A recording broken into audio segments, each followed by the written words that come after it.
This after-school presentation was written and narrated by Academy of Ideas.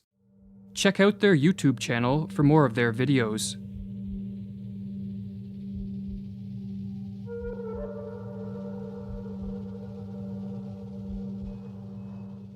The masses have never thirsted after truth. They turn aside from evidence that is not to their taste, preferring to deify error if error seduce them. Whoever can supply them with illusions is easily their master. Whoever attempts to destroy their illusions is always their victim. According to the psychologist Carl Jung, the greatest threat to civilization lies not with the forces of nature, nor with any physical disease, but with our inability to deal with the forces of our own psyche. We are our own worst enemies, or as the Latin proverb puts it, man is a wolf to man.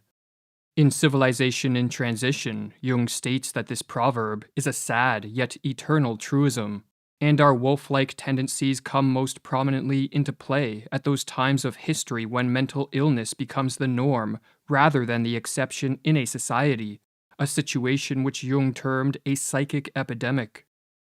Indeed, it is becoming ever more obvious, he writes, that it is not famine, not earthquakes, not microbes, not cancer, but man himself, who is man's greatest danger to man, for the simple reason that there is no adequate protection against psychic epidemics, which are infinitely more devastating than the worst of natural catastrophes. In this video, we are going to explore the most dangerous of all psychic epidemics, the mass psychosis. A mass psychosis is an epidemic of madness, and it occurs when a large portion of a society loses touch with reality and descends into delusions. Such a phenomenon is not a thing of fiction. Two examples of mass psychoses are the American and European witch hunts of the 16th and 17th centuries, and the rise of totalitarianism in the 20th century. During the witch hunts, thousands of individuals, mostly women, were killed, not for any crimes they committed, but because they became the scapegoats of societies gone mad. In some Swiss villages, writes Francis Hill, there were scarcely any women left alive after the frenzy had finally burned itself out. When a mass psychosis occurs, the results are devastating. Jung studied this phenomenon and wrote that the individuals who make up the infected society become morally and spiritually inferior. They sink unconsciously to an inferior intellectual level. They become more unreasonable, irresponsible, emotional, erratic, and unreliable, and worst of all, crimes the individual alone could never stand are freely committed by the group smitten by madness. What makes matters worse is that those suffering from a mass psychosis are unaware of what is occurring. For just as an individual gone mad cannot step out of his mind to observe the errors in his ways, so too there is no Archimedean point from which those living through a mass psychosis can observe their collective madness. But what causes a mass psychosis? To answer this question, we must first explore what drives an individual mad. While there are many potential triggers of madness, such as an excessive use of drugs or alcohol, brain injuries, and other illnesses, these physical causes will not concern us here. Our concern is with psychological, or what are called psychogenic triggers, as these are the most common culprits of the mass psychosis. The most prevalent psychogenic cause of a psychosis is a flood of negative emotions, such as fear or anxiety, that drives an individual into a state of panic. When in a state of panic, an individual will naturally seek relief, as it is too mentally and physically draining to subsist in this hyper-emotional state.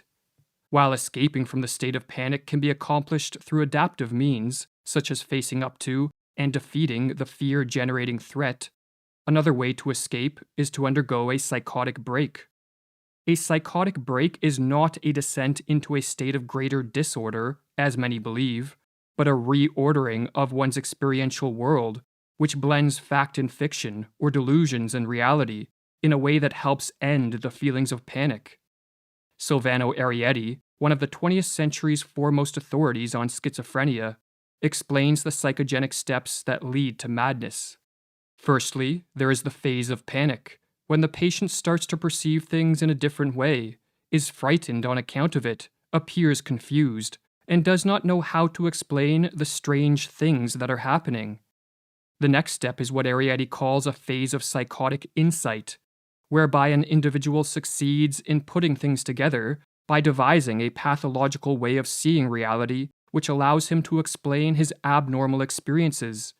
The phenomenon is called insight because the patient finally sees meaning and relations in his experiences. But the insight is psychotic because it is based on delusions, not on adaptive and life-promoting ways of relating to whatever threats precipitated the panic.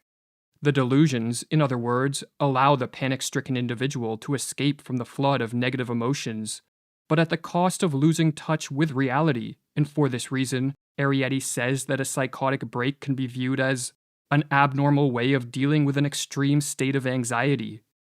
If a panic-triggering flood of negative emotions in a weak and vulnerable individual can trigger a psychotic break, then a mass psychosis can result when a population of weak and vulnerable individuals is driven into a state of panic by threats real, imagined, or fabricated.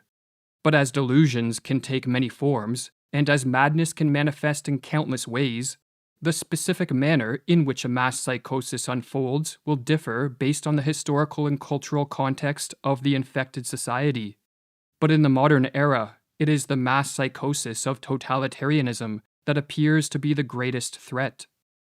Totalitarianism, writes Arthur Versluis, is the modern phenomenon of total centralized state power, coupled with the obliteration of individual human rights.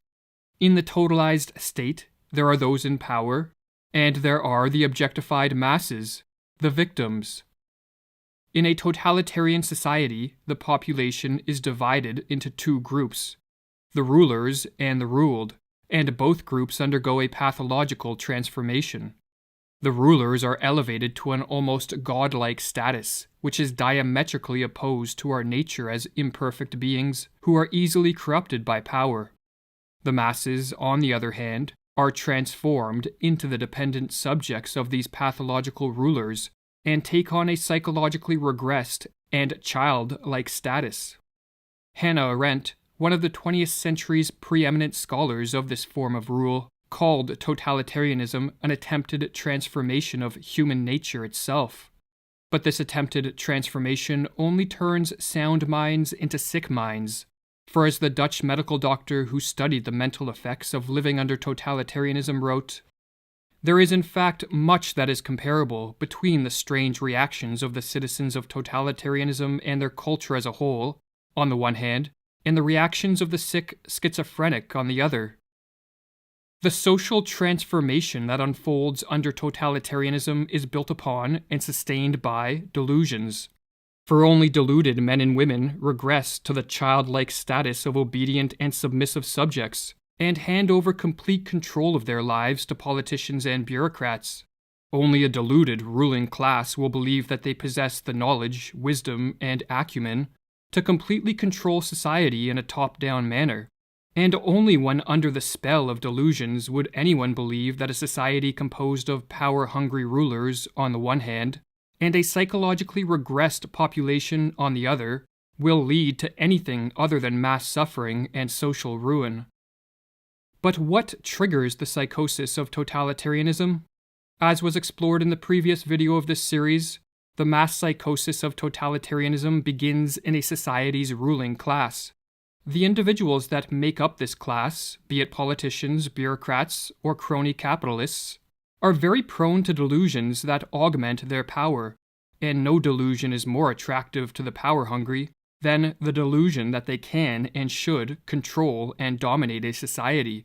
When a ruling elite becomes possessed by a political ideology of this sort, be it communism, fascism, or technocracy, the next step is to induce a population into accepting their rule by infecting them with the mass psychosis of totalitarianism. This psychosis has been induced many times throughout history, and as Mirlu explains, it is simply a question of reorganizing and manipulating collective feelings in the proper way. The general method by which the members of a ruling elite can accomplish this end is called menticide, with the etymology of this word being a killing of the mind, and as Mirlu further explains, menticide is an old crime against the human mind and spirit, but systematized anew. It is an organized system of psychological intervention and judicial perversion through which a ruling class can imprint their own opportunistic thoughts upon the minds of those they plan to use and destroy.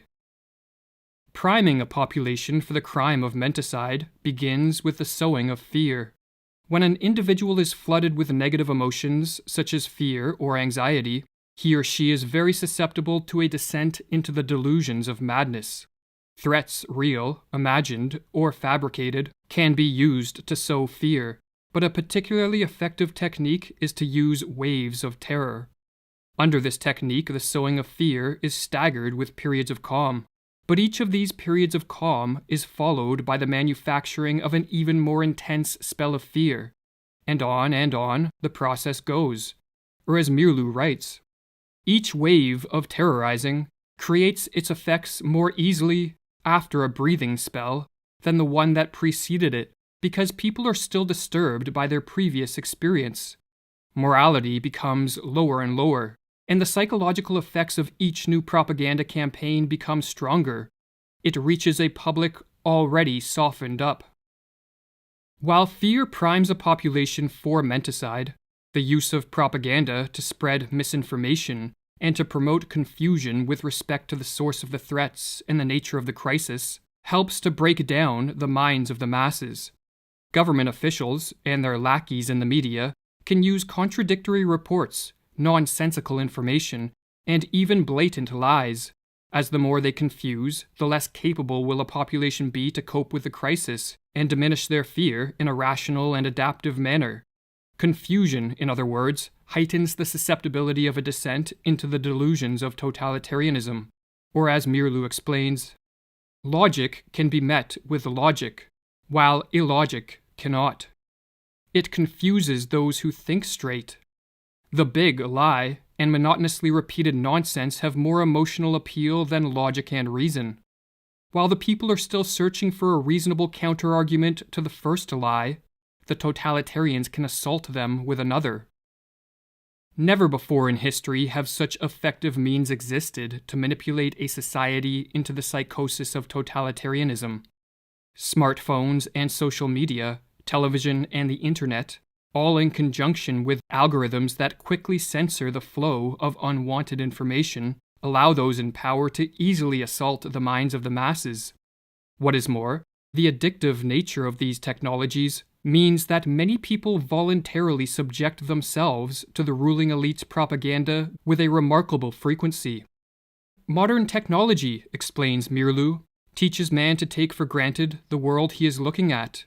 He takes no time to retreat and reflect. Technology lures him on, dropping him into its wheels and movements. No rest, no meditation, no reflection, no conversation.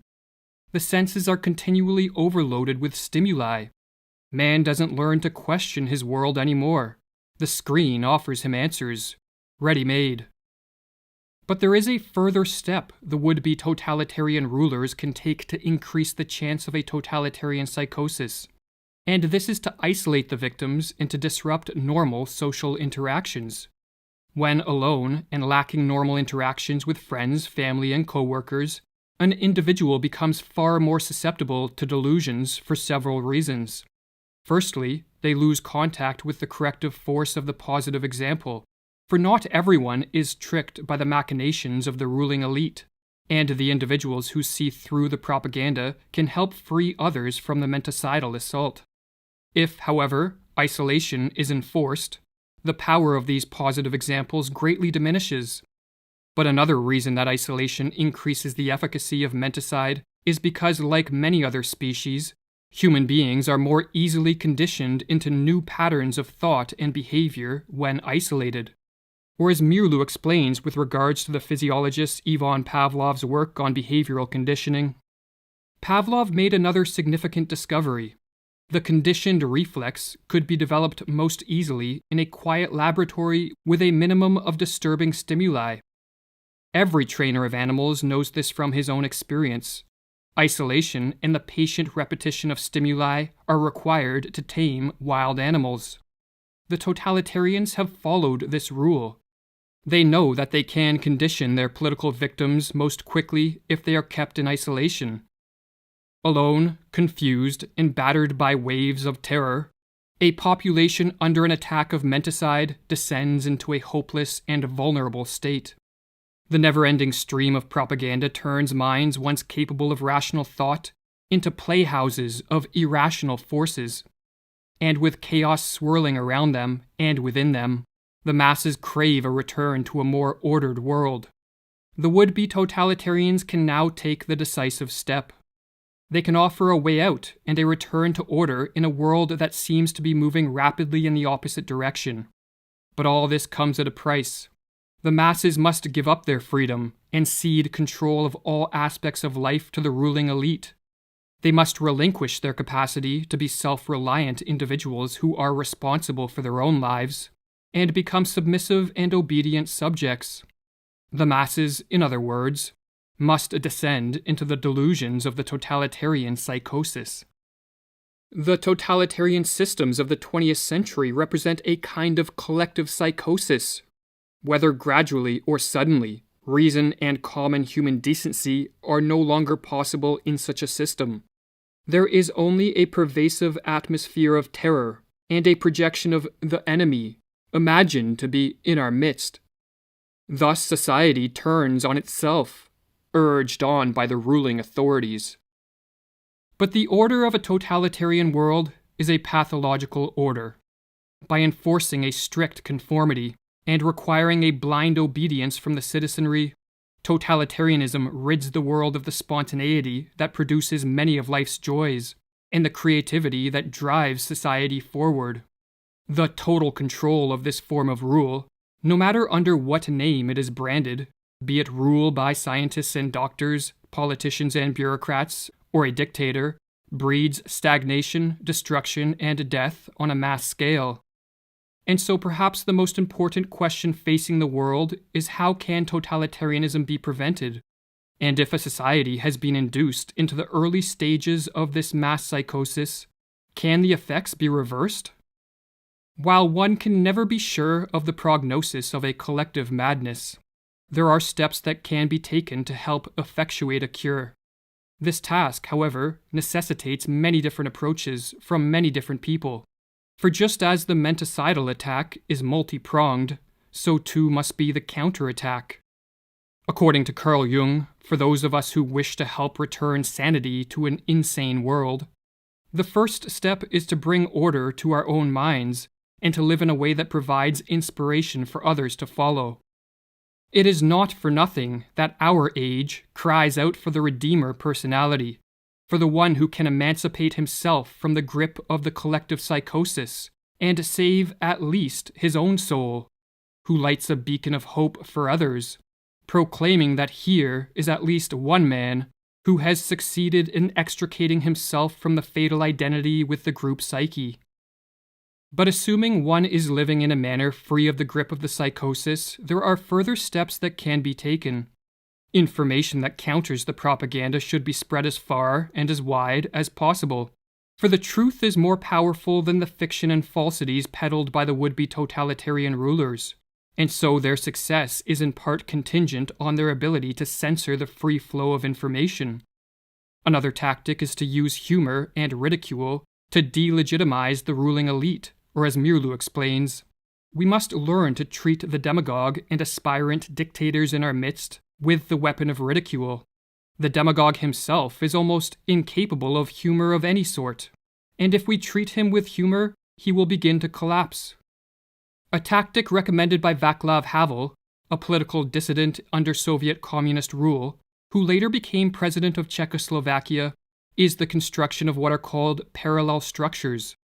A parallel structure is any form of organization, business, institution, technology, or creative pursuit that exists physically within a totalitarian society, yet morally outside of it. In communist Czechoslovakia, Havel noted that these parallel structures were more effective at combating totalitarianism than political action. Furthermore, when enough parallel structures are created, a second culture, or parallel society, spontaneously forms and functions as an enclave of freedom and sanity within a totalitarian world. Or as Havel explains in his book, The Power of the Powerless, what else are parallel structures than an area where a different life can be lived? A life that is in harmony with its own aims, and which in turn structures itself in harmony with those aims. What else are those initial attempts at social self-organization than the efforts of a certain part of society to rid itself of the self-sustaining aspects of totalitarianism, and thus, to extricate itself radically from its involvement in the totalitarian system? But above all else, what is required to prevent a full descent into the madness of totalitarianism is action by as many people as possible. For just as the ruling elite do not sit around passively, but instead take deliberate steps to increase their power, so too an active and concerted effort must be made to move the world back in the direction of freedom. This can be an immense challenge in a world falling prey to the delusions of totalitarianism, but as Thomas Paine noted, tyranny, like hell, is not easily conquered. Yet we have this consolation with us, that the harder the conflict, the more glorious the triumph.